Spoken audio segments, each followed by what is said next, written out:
My role has always been in local emergency management committees. So I've been involved in floods, just afterwards dealing with dead stock and what's happened to their land. It's not personal as much, but it impacts. So I don't deal with emergencies or disasters at the front line as much, but my partner does. He's a first responder. And this time he was going out during floods, and I remember we had the discussion about whether I should stay on the farm, which is just across the river, or leave.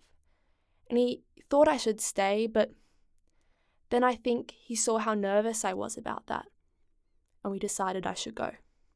So that was a big process, packing up 2 cars and 2 horse floats with everything we valued, knowing that he wouldn't be back, There's no guarantee he could go back to save things from our house or anything if he was on the other side of the river helping people. So myself and my neighbours, we were like, well, that's it.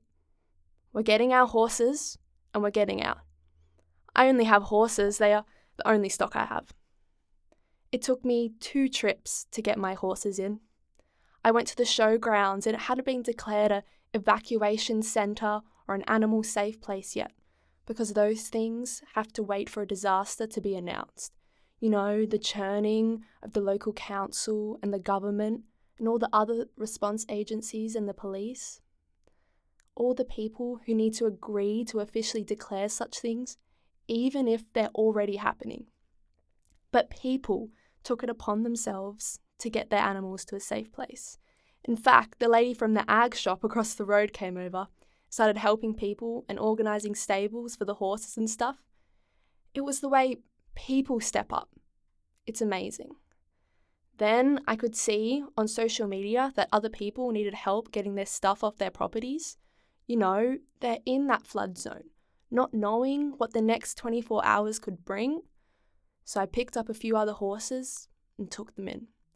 And then I found myself and another lady pretty much managing the evacuation centre until the government caught up with us, if you know what I mean. So eventually we got staffed officially, but effectively, all the day-to-day management of that evacuation centre, of which there was probably 100+ horses, that fell to me and this lady. Even though officially we weren't doing that role, we were just doing it, So that was a really interesting experience, and if I never see a storm warning like that again, I'll be happy. Because it really scared people. It really scared me, seeing that weather map before it all happened, and perhaps we needed that frightener to make us act. They all say you should be prepared and have a plan and all that. People didn't have a plan because we're not in a high-risk area for that kind of weather. And if we are, it's not normally at that time of year. So there was a fair bit of complacency going before this. And the other thing is, now there's a lot of new people out here who haven't seen. They're probably a bit unaware of how impacted we can be here. But I think the new residents would reach out if anything happens again. I don't know about the older ones though, the ones that have been there forever. I think they'd probably be like, they are with everything else and they'll stick to themselves and try to sort it out themselves. Sort of. Whether that's a good thing or not, that's how they are. But I worry about it sometimes. So there's a couple out there that, they're getting on, but they'll still try and do it all themselves, whereas the new people will reach out, and if people like the Red Cross and stuff like that turn up, they'll be happy to take their help.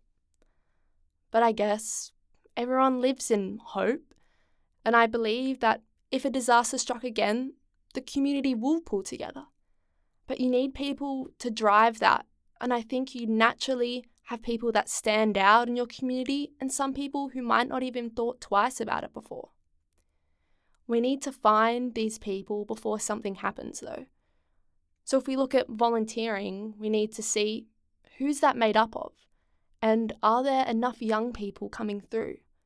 We need those people, because if we don't have people willing to volunteer and help, then we don't have the community. That's something I learned from the flood. You put that hat on, and it's not something that comes naturally to me, but you do it. And I don't know that it's changed me a lot, other than to say, well, I've done that once. I could do it again, I don't want to, but I could. And I realized that, again, it's the community. It's the people who are there on the spot that can provide help first.